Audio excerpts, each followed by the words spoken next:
Bueno, yo creo que podemos empezar ya, como esto va a quedar grabado, y si a quien se incorpora más tarde, pues simplemente se puede luego ver el principio, imagino. Bueno, pues primero de todo, mi nombre es José Javier Serrano Olmedo, que no me conozca, que yo creo que bastante de los que estáis aquí me conocéis, pero algunas personas, por lo que veo, yo no las conozco, así que pues muchas gracias por asistir a esta charla. Yo soy activista de Amnistía Internacional, estoy integrado en el grupo de Alcobendas San Sebastián de los Reyes. Y esto pues son unas charlas organizadas por el equipo de educación de Amnistía Internacional Madrid y que bueno, pues pidió colaboraciones a los activistas y bueno, pues yo me he ofrecido, he tenido la movilidad, espero que os guste lo que voy a contar hoy. Las charlas pretende ser un debate, un debate, no podemos hablar, pero sí ciertas del chat sí que se puede, por supuesto, pero sí que pretende ser como una reflexión, incentivar la reflexión, un poco un lugar de pensamiento en familia, en fin, porque nos metemos en las casas de todos los que asistís. Así que, y esa es la idea. Hoy, pues, vais sobre el derecho a la educación y ha habido otras charlas anteriormente, habrá otras charlas posteriormente, todas están grabadas, están en Facebook Live. Yo os aconsejo que si tenéis la posibilidad, pues podáis oírlas porque son en general bastante, vamos, todas son todas muy interesantes. Bueno, aunque yo creo que me parece que todas las personas que estáis aquí, seguramente que tenéis ya conocimiento de Amnistía Internacional, pues siempre que hacemos una charla, una pequeñísima introducción. Amnistía Internacional, pues es una organización sin ánimo de lucro, es una ONG, fue fundada en el año 61 con el objetivo de pues, denunciar las violaciones de derechos humanos y basado siempre en investigaciones bastante rigurosas, es un poco la marca de la casa. Denunciar las violaciones de derechos humanos, incentivar la participación de la ciudadanía en estas denuncias y también la de proponer pues ideas, sugerencias sobre cómo se puede reforzar el cumplimiento, el ejercicio de los derechos humanos allí donde sea necesario. En este sentido es una organización que es política, aunque no sea partidaria, y no tiene grandes fondos, pues porque somos una organización totalmente independiente, en el sentido de que no recibimos fondos de ninguna institución pública ni privada, solamente de los socios y de las socias y de una aportaciones pues, de las ventas, más las ventas, desgraciadamente, de merchandising que podemos hacer.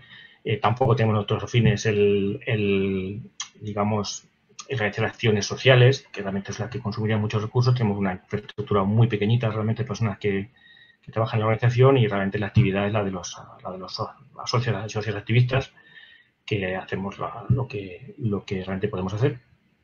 Entonces, bueno, pues en concreto esta charla pues la hemos pensado dedicarla a los derechos humanos, al derecho a la educación. Está pensada para que dure entre media hora, 40 minutos, no sé lo que durará. Espero que no me extienda demasiado. Y bueno, pues como decía al principio, os invito a que participéis a través del chat, porque yo iré intentando responder si veo contribuciones que en un momento determinado pues conciten algún tipo de reflexión o debate adicional, porque realmente el guión que tengo preparado pues está bien, imagino, pero vamos, realmente es más interesante seguramente la conversación, aunque sea pues estaría un poco así extraña de por escrito unos y otras pues y yo hablando, ¿no? Entonces, bueno, la primera pregunta que podemos hacernos es realmente por qué hablamos de esa educación.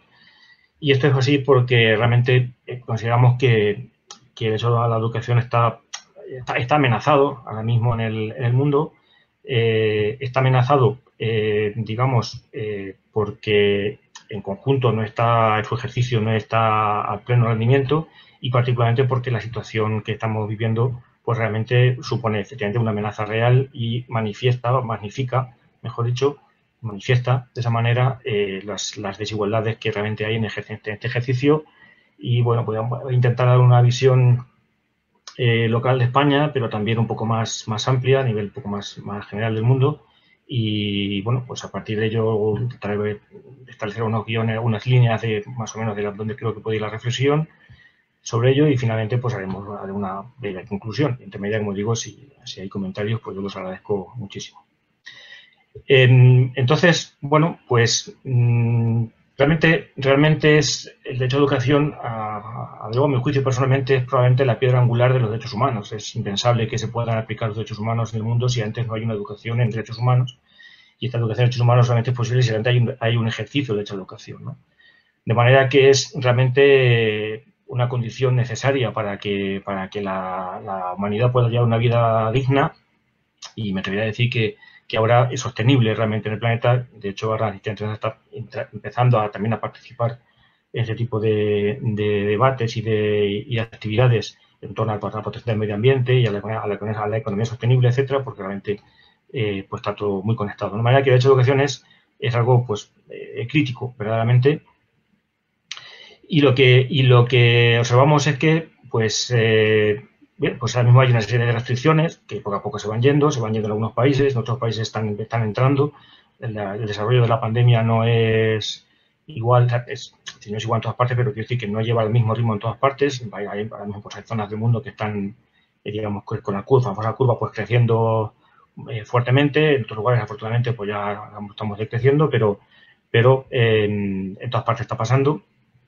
Y entonces tenemos que, efectivamente, la restricción de derechos a la movilidad, fundamentalmente, claro, pues ha hecho que la educación, tal y como se entendía hasta ahora, pues ha sufrido un daño terrible, pues porque realmente la esencia de cómo se entendía generalmente la educación, que es la presencia de docentes y discentes, en fin, de alumnos, alumnas y los profesores y las profesoras en el mismo aula, pues eso no es posible. Y claro, esto realmente pues es un cambio drástico y nos hace depender de otras tecnologías. La tecnología básica, un pupitre, una silla, un aula, el desplazamiento hacia el sitio, hasta el lugar, ya el hecho de que estén los colegios cerca de las aulas, cerca de las casas, pues ya es una tecnología, digamos, muy básica, pero que permite que se pueda ejercer esta educación con facilidad, con un coste barato, con un coste muy bajo, al fin y al cabo, punto de vista de recursos, pues claro, esto es una ventaja, pero claro, esto no es posible. Y entonces, pues claro, esto nos ha dado un cambio radical en cuanto a la metodología y esto magnifica, como decía, el problema de digamos, se restringe el ejercicio de esa educación. Y además, también nos estamos dando cuenta ahora que probablemente como estamos ejerciendo el hecho de educación, las metodologías que estaban aplicándose, pues resulta que a lo mejor tampoco son las más convenientes. Y esto es algo que también, no es que no se supiera, por supuesto que se sabía ya, pero bueno, la inercia es muy grande y lo que ocurre es que ahora pues digamos, esta situación nos propone la necesidad de tener que avanzar enormemente y de nuevo ahí surge otra brecha porque quien más rápidamente pueda avanzar pues tendrá más facilidades para ejercer la educación y las personas que, en fin, las comunidades que no puedan pues tendrán muchas más dificultades y tendremos ahí una brecha, ¿no? De manera que un poco estas son un poco las dos líneas que voy a tratar y bueno, pues ya sin ser muy exhaustivo, mucho menos, pero bueno, voy a dar unos ejemplos. Para empezar, pues siempre un poco de historia. Digamos, tenemos que la Declaración de los Derechos Humanos pues se hace en 1948, justo después, como todos sabemos, después de la Segunda Guerra Mundial, en un momento muy concreto de la historia. Todos los momentos de historia son muy concretos, pero quiero decir que es un momento de drástico cambio en cuanto a la forma de entender la política, la relación de la sociedad, por todos los acontecimientos terribles de la Segunda Guerra Mundial, y bueno, pues es el momento propicio para que se establezca de una forma ya consensuada a nivel global esta coalición de derechos que, bueno, pues luego se han retocado, no la declaración, pero sí los matices a lo largo de las siguientes décadas. Particularmente, por ejemplo, el caso de los derechos de los niños, y en ocasiones exclusivamente de los niños, pero lógicamente es donde más impacto tiene. En el caso de los derechos de niños y niñas, pues luego, en el año 59, pues tenemos la Declaración de los Derechos del Niño, y luego, nada más y nada menos que 40 años después, hay otra vuelta de tuerca importante con la Convención de los Derechos del Niño, la Convención de UNICEF de 2006. Entonces, bueno, pues voy a simplemente recordar los dos artículos fundamentales, a mi juicio, que son los que hablan de este tema, el artículo 26 y el artículo 27 de la Declaración de los Derechos Humanos. El artículo 26 dice que toda persona tiene derecho a la educación debe ser gratuita, al menos lo concerniente a la instrucción elemental y fundamental. La instrucción elemental será obligatoria, la instrucción técnica y profesional habrá de ser generalizada, el acceso a los estudios superiores será igual para todos en función de los méritos respectivos. Aquí me atrevo a decir que justamente aquí tenemos una primera diferencia, es decir, sí que probablemente la educación primaria, digamos elemental, perdón, Sí, la primaria sí, y la secundaria está realmente muy generalizada en grandes partes del mundo, sin embargo la educación superior no está tan generalizada y de hecho lo que estamos observando últimamente es un retroceso en la equidad en cuanto al acceso de la educación a la educación superior, ¿no? El segundo punto de este artículo es que la educación tendrá por objeto el pleno desarrollo de la personalidad humana y el fortalecimiento del respeto a los derechos humanos y a las libertades fundamentales. Favorecerá la comprensión, la tolerancia y la amistad entre todas las naciones y todos los grupos étnicos o religiosos y promoverá el desarrollo de las actividades de las Naciones Unidas para el mantenimiento de la paz. De nuevo, aquí hay que decir que últimamente está habiendo incluso algunas manifestaciones que como que dan a entender como que simplemente la explicación o la defensa de derechos humanos parece que fuera una cosa política partidaria. Es decir, que como que no debería estar en las escuelas. Y esto es asombroso, pero esto lo hemos oído los que ejercemos la actividad a pie de calle, en los colegios, institutos, pues lo hemos podido percibir últimamente. Y es una cosa asombrosa, porque realmente es lo que estamos diciendo, lo que dice este artículo, firmado por España, naturalmente, firmado por todos los países del mundo, que es necesario este fortalecimiento de la enseñanza de los derechos humanos en las escuelas, ¿no? Y además, que es algo esencial no solamente digamos, para el ejercicio de profesiones, para aprender capacidades, para adquirir capacidades profesionales, para el desarrollo de la vida posterior, para tener una producción, una sostenibilidad, en fin, unos resultados económicos, sino para el desarrollo de la propia personalidad como algo intrínseco. Finalmente, tenemos un tercer punto en este artículo que dice así: los padres tendrán derecho a preferente a escoger el tipo de educación que dará a sus hijos. De nuevo, este es un punto en el que hay muchísima controversia y parece que hay quien se quiere apoyar en este punto para querer seccionar los derechos humanos y no se trata de eso. Los derechos humanos son un cuerpo completo, compacto, no cabe una parte sin la otra y por tanto, pues este punto hay que entenderlo igual que los demás, con un poco de racionalidad, pero en fin, observamos aquí grandes disputas. No es este el objetivo de la charla, hablar de estos temas en concreto, pero sí que quería dejarlo sobre la mesa porque es un tema bastante importante, ¿no? Luego tenemos el artículo 27, dice que toda persona tiene derecho a tomar parte libremente en la vida cultural de la comunidad, a gozar de las artes y a participar en el progreso científico y en los beneficios que de él resulten. Y este es un tema también luego bastante controvertido, porque esto que parece evidente, y sin embargo luego vemos como también por otros lugares hay expresiones, manifestaciones en el sentido de que pues parece que en ocasiones la protección de las culturas, la protección digamos, de los acervos sociales en ciertas comunidades, pues parece que podría entrar en contradicción con lo que dice aquí, a participar en el progreso científico y los beneficios que de él resulten. Claro, tenemos un tema aquí complicado de resolver. Por un lado, proteger el acervo cultural, por otro lado, todas las personas que nacen nuevas y que cuando nacen son como cualquier otro, nazcan donde nazcan, pues también tienen derecho a tener ese conocimiento y a enriquecerse con esto, con el progreso científico y con el acervo cultural general de la humanidad. Y bueno, pues aquí hay un tema también bastante importante de debate. Finalmente, toda persona, el punto 2 de este artículo dice que toda persona tiene derecho a la protección de los intereses morales y materiales que le correspondan por razón de las producciones científicas, literarias o artísticas de que sea autora.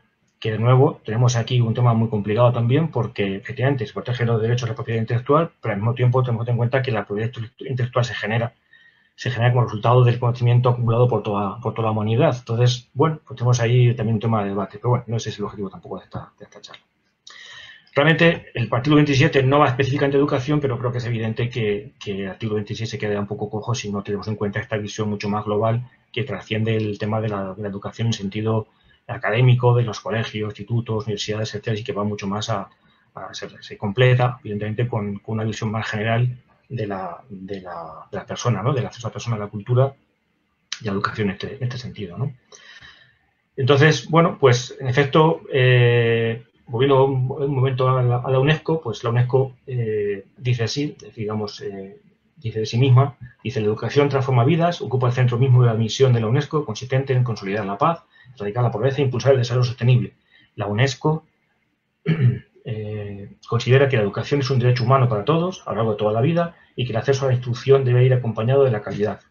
Y particularmente dice que UNESCO tiene la coordinación de la Agencia de Educación Mundial 2030 en el marco del Objetivo de Desarrollo Sostenible número 4, que básicamente consiste, pues eso, en verdaderamente generalizar la educación a todos los niveles. Se centra más en el primaria y secundaria porque hay todavía regiones del mundo en donde desgraciadamente no está esto totalmente conseguido, pero también en la universitaria superior. Y no solamente eso, sino que además, en otro lugar también dice que realmente hay que utilizar las nuevas tecnologías de la información y las comunicaciones, precisamente pues para ampliar más el horizonte de esta universalización de la educación y del acceso a la información, ¿no? Por tanto, pues efectivamente debemos entender la educación como algo que abarca todas las edades, abarca no solamente la primera parte de la vida, sino en general todo. Y este es un poco el sentido también de esta charla, ¿no? En definitiva, la educación es, por tanto, algo que nos permite, la medida en que tengamos tengamos igualdad de oportunidades para acceder a la educación, tengamos igualdad de oportunidades para acceder a todos los beneficios que ya se puede obtener, pues es un poco la piedra angular para sostener la equidad entre los seres humanos. Equidad en el sentido de que los derechos humanos realmente se puedan ser ejercidos por todas las personas en todas partes, sin ningún tipo de restricción, que es exactamente el objetivo de la declaración, ¿no? La pregunta es que si hay mucha discriminación en el derecho a la educación estos días por el COVID-19 por razones tecnológicas. Ahora voy a hablar un poquito de eso cuando vaya a los hechos concretos que estamos viviendo, que es ya mismo, de hecho. Entonces, efectivamente, vamos a ver lo que está ocurriendo realmente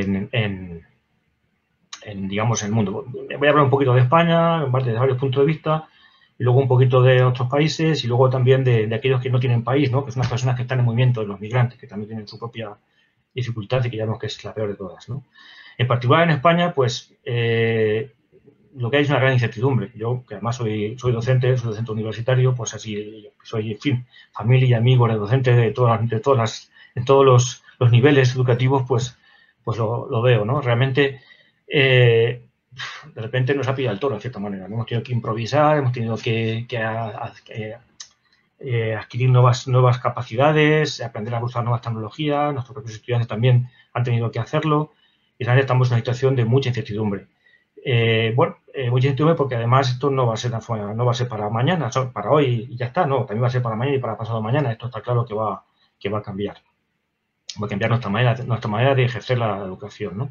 Y esto pues tiene oportunidades y tiene riesgos, como todas las transformaciones, claro. En particular, por ejemplo, pues en primaria y secundaria, pues la plataforma de la infancia en España dice que ahora unas 2.000 familias están asociadas a esta plataforma, en fin, dice que aproximadamente un 50% de los estudiantes dice que tienen problemas para acceder a los medios, para acceder a la educación utilizando los nuevos medios tecnológicos necesarios para ello, ¿no? Dificultades es una cosa muy, muy genérico, ¿no? Particularmente dice que entre unos 100.000 hogares pues no disponen de internet y unos 500.000 niños no tienen ordenador, tienen que utilizar simplemente un teléfono móvil de alguno de los padres. Y claro, eso es una enorme dificultad, ¿no? Claro, hay como aproximadamente 2,5 millones de niños y niñas que viven en situación de pobreza o de exclusión. Esto ya era antes de la crisis sanitaria y, por tanto, pues ahora la cosa se agudiza, ¿no? Es decir, que es mucha gente realmente, no es una parte pequeña. Ya sé que estamos todos muy pendientes de cómo utilizar nuevas tecnologías, de cómo adaptarnos en todas las casas, pero ahí hay una realidad muy importante también en España de gente que se está quedando atrás. Realmente se puede quedar atrás. Hasta llevamos solamente unos poquitos meses. Tampoco hay que volverse loco y que porque 3 meses se vaya a hundir la educación y se vaya a perder. Me parece un desastre en ningún sentido, ¿no? Estamos aquí muy nerviosos con el tema por ejemplo, de la EBAU, ¿no? El bachillerato, que si se va a hacer o no se va a hacer, finalmente parece que sí que se va a hacer. Hay otros países, ahí lo comentaba con una compañera que, Francia, que no va a hacerla y ya está, y no se va a hundir el mundo por ello. Es decir, que un periodo corto de tiempo como este tampoco es un drama, ¿no? Lo malo es que si esto se prolonga, y parece que se va a prolongar, porque las nuevas técnicas que estamos utilizando pues han resultado ser muy interesantes en muchos sentidos, y además no vamos a tener una novedad clara hasta dentro de muchos meses, etcétera, en fin, que se va a prolongar, ahí es donde sí ya puede venir el problema realmente, ¿no? Y como vemos, tenemos una realidad en nuestro propio país que es así, ¿no? Tenemos estas dificultades, ¿no? Entonces, parece claro que es necesario garantizar el acceso a Internet. Es decir, Internet ya no es una cosa por la que podemos chatear, por la que podemos jugar, podemos relacionarnos con nuestros familiares, amigos, de una forma así un poco casi como diversión. No, hay que empezar a pensar que Internet, el acceso a Internet es algo así como el agua o como el saneamiento, una realidad imprescindible en el mundo que vivimos ahora y que quizá debemos empezar a impulsar la necesidad de tener, no la necesidad, el que esto sea algo realmente esencial como un derecho, como las cosas más básicas a que estamos acostumbrados pues para el futuro, ¿no?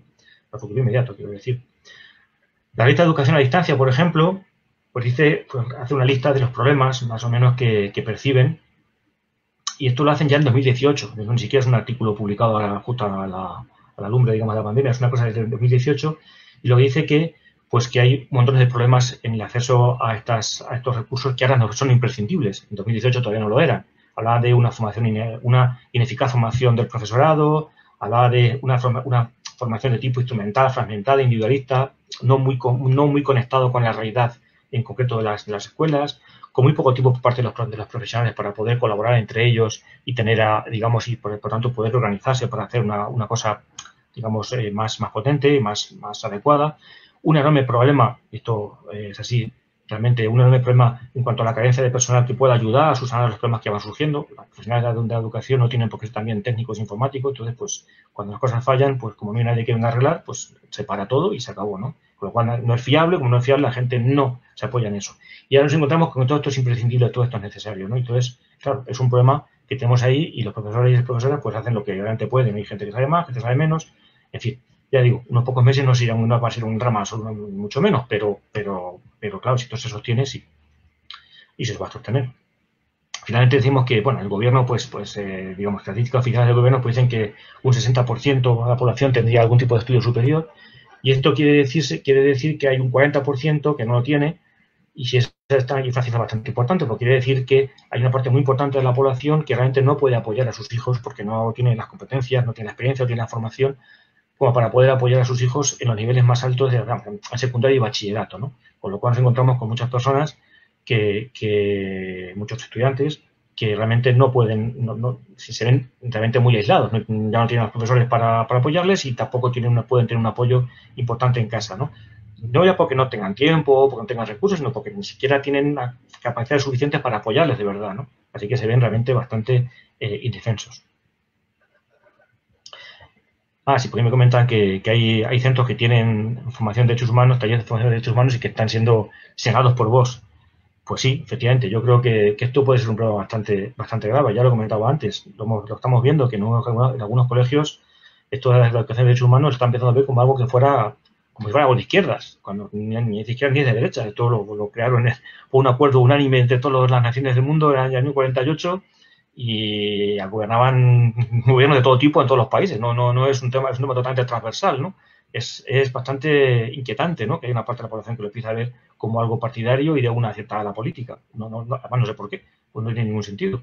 Pero en fin. Bueno, decía que esto es lo que tenemos en cuanto a la educación secundaria y primaria, ¿no?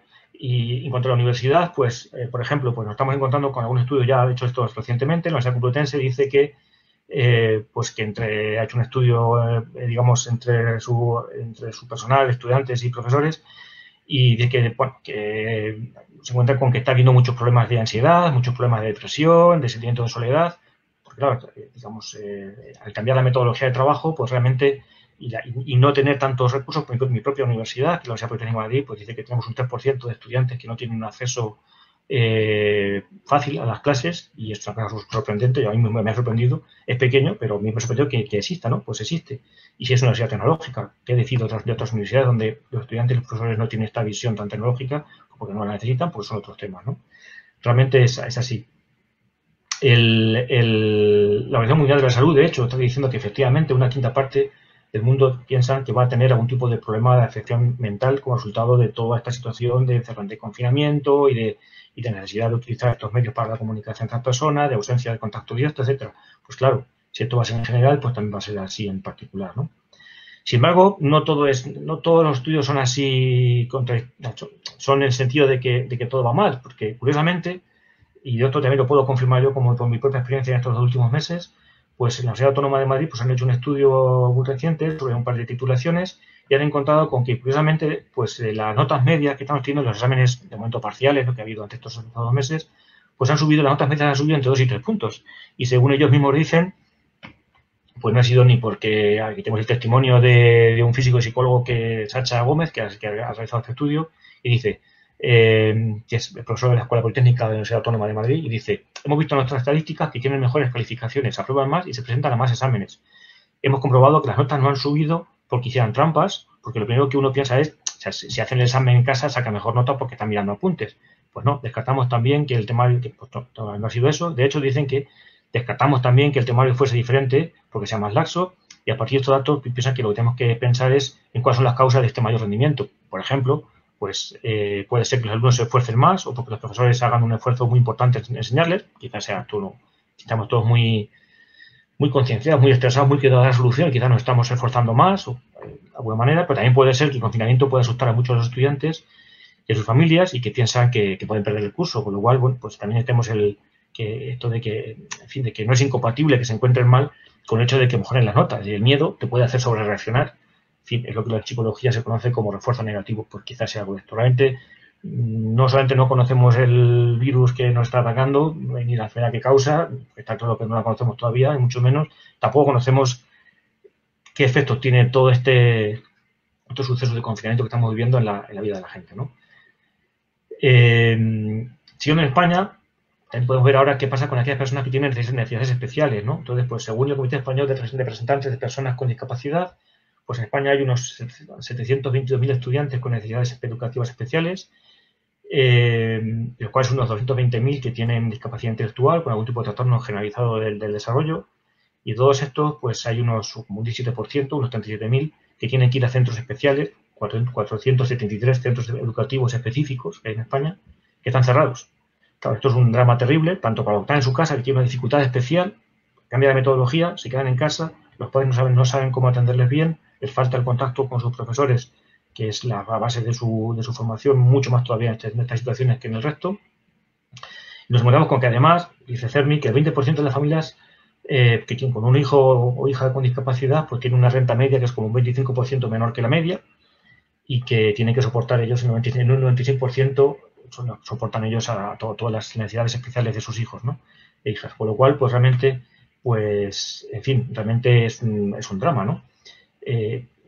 Realmente es importante. De hecho, pues como una nota, así ya, digamos, un poco para poner un caso muy concreto, pues en Andalucía resulta que han cerrado todos los centros, han cerrado porque no hay remedio, pero en fin, pues han suspendido el servicio de externalizado de interpretación de lengua de signos, con lo cual, pues desde 2 meses, con lo cual toda la comunidad de estudiantes sordos y sordas, pues se han quedado completamente desconectados, ¿no? Realmente es un problema muy grave para ellos, ¿no?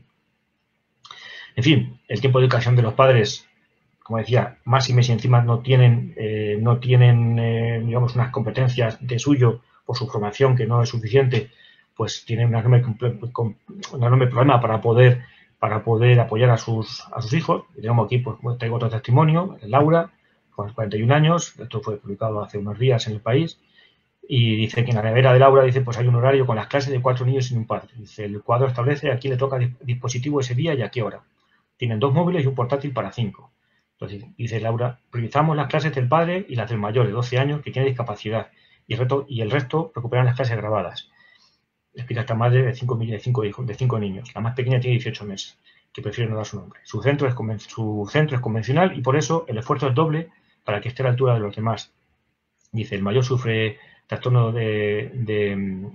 sufre TEA, trastorno autista, y tiene necesidades educativas especiales. Pierde sus rutinas y lleva 2 meses sin recibir terapia. Pues es realmente una situación dramática. En su caso, el padre es profesor e imparte clases a distancia todo el día, así que Laura se hace cargo de casi todo. Supervisa al mayor constantemente, atende las tareas de los otros 3 en la casa, la comida, cuidar al bebé. Y dice, le busco la parte positiva y estoy aprendiendo a disfrutando de mis hijos más que nunca. Claro, hay que buscar siempre lo positivo, pero realmente podemos ver cuántas situaciones como esta tenemos en España, ¿no?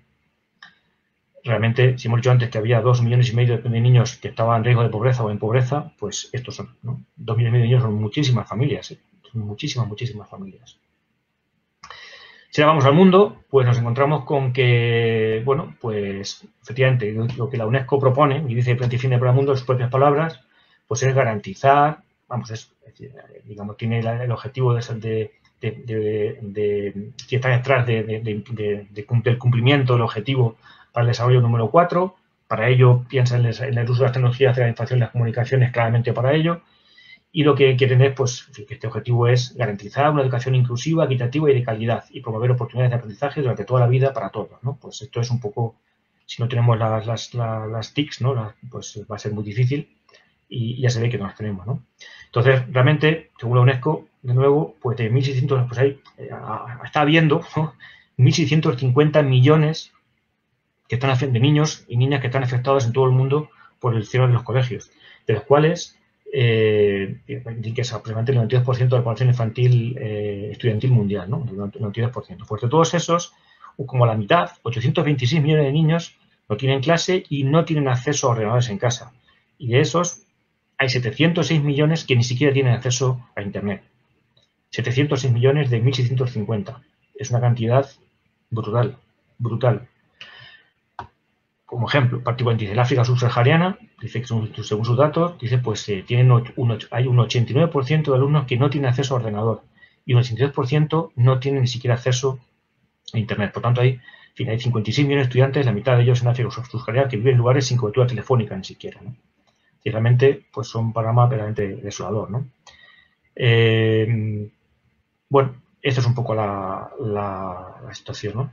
Y ya por acabar con estos con datos así del mundo, pues pensemos en las personas migrantes, ¿no? Esas migrantes ya son aquellas personas que no tienen país, que están en tierra de nadie, incluso siempre están en un país, claro, pero como si no estuvieran. Entonces, realmente aquí ya es totalmente dramático. Y pensemos que estamos sufriendo ahora mismo los episodios de migraciones más importantes que han ocurrido en el mundo después de la Segunda Guerra Mundial. Hay millones y millones de personas ahora mismo que son migrantes. Y estas personas migrantes, en su inmensa mayoría, están en campos, no son campos de concentración, claro, son campos de refugiados, más o menos. Y claro, pues ahí están pasando que no solamente tienen el problema de la ausencia de las ONGs que hasta les apoyaban, porque claro, como resultado del confinamiento en sus respectivos países, pues muchísimas de estas personas pues se han vuelto a sus países y han abandonado los campos, con lo cual pues se ven totalmente desamparados, abandonados. Y realmente, pues por ejemplo, tenemos el caso especialmente sangrante de la comunidad de los rohingyas, que están en Bangladesh, hay 34 campos, 870.000 personas refugiadas. Bueno, pues una cosa que ha pasado bastante desapercibido, pues es que el pasado septiembre, en fin, no voy a dar las explicaciones de por qué, pero el caso es que parece ser que les quitaron las señales de telefonía móvil en los campos.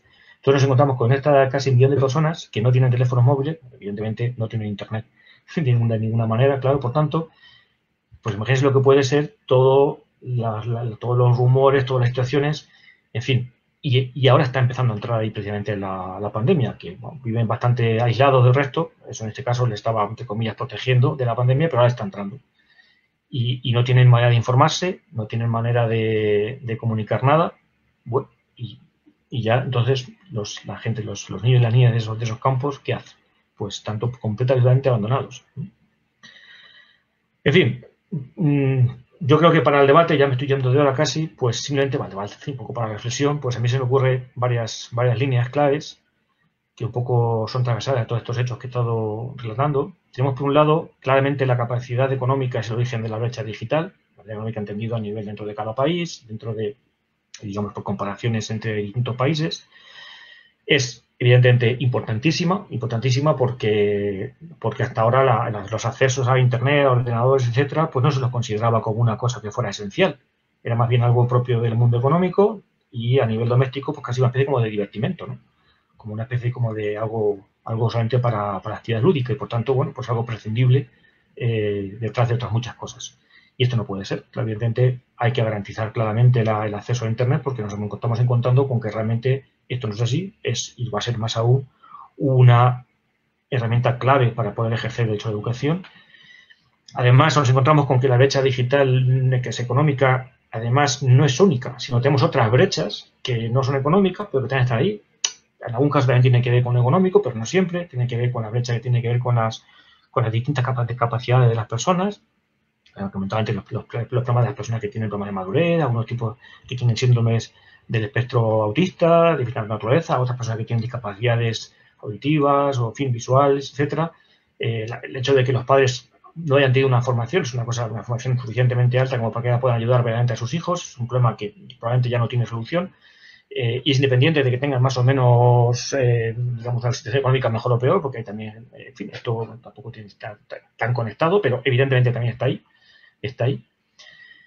Otro hilo, otra línea clara es que nos hemos encontrado con que nuestro sistema educativo realmente, esto va por barrios, nunca mejor dicho, va por zonas, pero sí tiene una gran fragilidad frente a esta situación. No teníamos un sistema preparado, verdaderamente preparado como para poder afrontar esta situación. Y esto se está afrontando con nuevas tecnologías, con nuevos recursos que se están allegando en España, en Madrid particularmente, en fin, en el mundo rico pues se están allegando medios, recursos. En el mundo que no tiene este nivel de desarrollo, pues no están llegando esos medios ni esos recursos, así que se van quedando atrás poco a poco. Pero además no solamente por el tema de los medios, sino por el tema de la obsolescencia.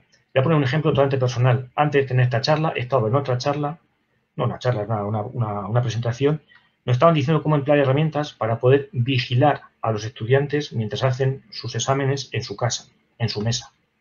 Es decir, estamos intentando adaptar ideas y métodos de antes de la situación presencial en la que, como si no existiera la tecnología de las comunicaciones, como si no existiera Internet, como si no existiera la conectividad global, a una situación en la que dependemos de ello.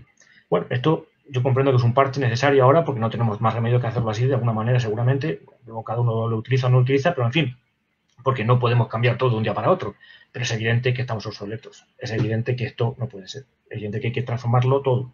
Y aquí esto es otra brecha muy importante. Las personas, las instituciones, los países, las regiones, comunidades, que antes adapten sus tecnologías docentes me refiero, cómo se utilizan las tecnologías para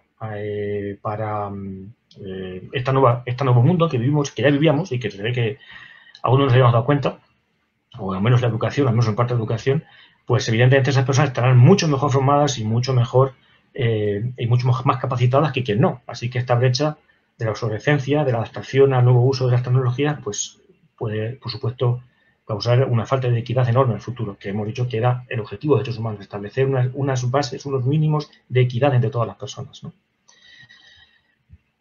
Por tanto, creo que es imprescindible que pensemos en garantizar el acceso a Internet y el acceso a medios de comunicación como quien accede al agua o al saneamiento. No se me ocurre mejor ejemplo que ese. Esto del saneamiento del agua fue una cosa que se puso, digamos, totalmente así a finales del siglo XIX. Pues ahora a finales, principios del siglo XXI ya, finales del XX, principios del XXI, pues claramente este es algo que tendremos que hacer y luchar por ello como si fuera un derecho más, tan derecho como los demás. No es un tema lúdico, no es un tema realmente profesional para el trabajo, no, es un tema esencial en los derechos humanos, para garantizar el ejercicio de los derechos humanos, particularmente el derecho a la educación, ¿no? No quiero dejar de lado el tema del género. El género, aquí parece que no haya una brecha por género, pero realmente la hay. De nuevo, va por barrios, va por sitios. Por ejemplo, les puedo poner un dato muy concreto. Cuando la pandemia del ébola, que muchos recordaréis, pues resultó que en algunos países del mundo, particularmente en algunos países de África, pues fue reportado por el Journal of Advanced Biological Research, pues particularmente pues hubo un 22% de embarazos adolescentes, un incremento en un 22% de los embarazos adolescentes, un 24,5% de incremento en el abandono escolar por parte de chicas, entre un 30 y un 35% de personas, de chicas que no accedieron a exámenes obligatorios, con lo cual les impidió progresar. ¿Todo ello por qué? Porque tuvieron que quedarse en casa y en casa se empezaron a dedicar a las labores, entre comillas, femeninas, ¿no? A cuidar a los niños, a los hermanos pequeños, a cuidar a los malos ancianos, a quien fuera, mientras que sus hermanos pues sí que seguían estudiando, o más o menos siguiendo los estudios como antes se pudiera, pero siguiendo los estudios en mucha mayor medida que ellas. Pues esto, en fin, ¿esto va a volver a pasar otra vez? Pues no lo sabemos, no tenemos datos todavía para esto, realmente no tenemos datos. Sí, aquí hay una pregunta que no sea necesario plantear una evaluación en la que no fueran necesarios los exámenes. Sí, probablemente sí, pero eso habrá que plantearlo, efectivamente. Efectivamente, sí. Estoy de acuerdo con ello, realmente estoy de acuerdo. Es un cambio drástico en nuestra manera de hacer las cosas, pero habrá que hacerlo algo así. No sé si está exactamente, pero sí. En fin, y finalmente, pues como decía, los factores personales, que ya os he comentado un poco, que son bastante importantes, ¿no? Factores que tienen que ver con las propias condicionantes, bueno, pues digamos, de todo tipo, desde los padres, como he comentado, los propios niños y las niñas, que ahora se manifiesta mucho más y que se quedan sin apoyo y se quedan totalmente desvalidos porque la metodología no presencial realmente es un desastre para estas personas, mucho más que para el resto, ¿no? Así que, pues nada, yo ya voy acabando unas conclusiones, ya por terminar, pues simplemente digamos que yo pienso que tenemos pues sí, esta brecha digital que tenemos es una brecha fundamentalmente económica, pero no únicamente económica, es una brecha que tiene más aspectos. Tenemos el tema de la obsolescencia del sistema educativo, que tenemos que cambiarlo. Yo creo que es un cambio radical. De nuevo, no como una cuestión técnica, como una cuestión de competitividad a futuro, sino como una cuestión de garantizar el ejercicio de esa educación. Y finalmente, pues que yo pues creo que corremos un gran riesgo de que esta pandemia acabe siendo también, de nuevo, una fuente de inequidad, una fuente de desigualdad entre los seres humanos, en que habrá vencedores y habrá vencidos. Y tenemos que intentar evitarlo. Y bueno, pues eso es un poco la... Sí, aquí me comentan sobre el trabajo que está suponiendo los malabarismos. Sí, efectivamente, estoy totalmente de acuerdo. Yo como profesional del asunto también lo veo. Esto lo veo, lo padezco y lo hago, vamos, efectivamente es así. Un esfuerzo exagerado. Pero este esfuerzo, efectivamente, tenemos que superar esta situación. Es parte de cómo afrontamos la realidad esta que nos ha caído encima a plomo. Ya mi preocupación, o la preocupación yo creo que debemos tener es qué va a pasar después, ¿no? Porque van a cambiar muchas cosas y en esas cosas que van a cambiar, a nivel metodológico me refiero, tenemos que conseguir que los recursos y la política y, en fin, toda la sociedad realmente pues no deje atrás a nadie, ¿no? Y este es un poco el problema que pienso yo. Y nada, pues, ¿qué podemos hacer? Pues yo creo que bueno, pues nosotros no somos una organización, como ya decía al principio, ya voy cerrando, no somos una organización de tipo social, en el sentido de que llegue recursos para digamos, como hacen muchos ONG, como Save the Children, por ejemplo, u otras, pues no hacemos esto. No somos una organización más bien política, en el sentido de que lo que hacemos es promover ideas, denunciar situaciones de abuso, de violación de derechos humanos, contribuir a hacer un análisis riguroso de la realidad, en fin, no otros activistas parte de a pie como yo, sino las personas que tenemos que se dedican a hacer este tipo de investigaciones. Y yo creo que, bueno, pues que los que estáis en la sala y que bueno, los que no seáis ya activistas o socias de Amnistía y queráis participar, pues particularmente dentro del mundo de educación tenemos lo que llamamos la red de escuelas, que consisten en unos grupos de estudiantes con algún profesor, una profesora que los coordina, no que los lidera, sino que está con ellos y que bueno, dentro del ámbito educativo, pues se dedican a hacer este tipo de actividades, ¿no? Digamos, a hacer lo que ha hecho Siempre Amnistía, ¿no? Pues denunciar situaciones, aportar nuestra identidad para denunciar, que es una cosa muy importante. Cada vez que firmamos, mandamos una carta, mandamos un correo electrónico, nos apuntamos en algún lugar para sumar nuestro nombre, otros nombres, hay que darse cuenta que donamos algo extremadamente importante. No es dinero, donamos nuestra identidad, donamos nuestra persona, que existimos y decimos, esto no está bien, ¿no? Una persona y otra. Esto es lo que hacemos y que lo que se puede seguir haciendo, por supuesto, y que a nivel de escuelas, estos grupos escolares integrados en lo que se denomina red de escuelas, pues es justo lo que promueve, ¿no? Que los chicos y las chicas jóvenes, sobre todo en los institutos, pues realmente lo puedan hacer, ¿no? Y finalmente, pues nada más, no sabía ya qué más contaros, solamente, en fin, nosotros no tenemos otro fondo más que las contribuciones voluntarias, así que decir todo un poco así como de vergüenza pedirlo, pero realmente sí que es verdad que necesitamos algún tipo de contribución y bueno, pues en la página de Amnistía la podéis hacer quienes no estéis todavía haciéndolo, ¿no?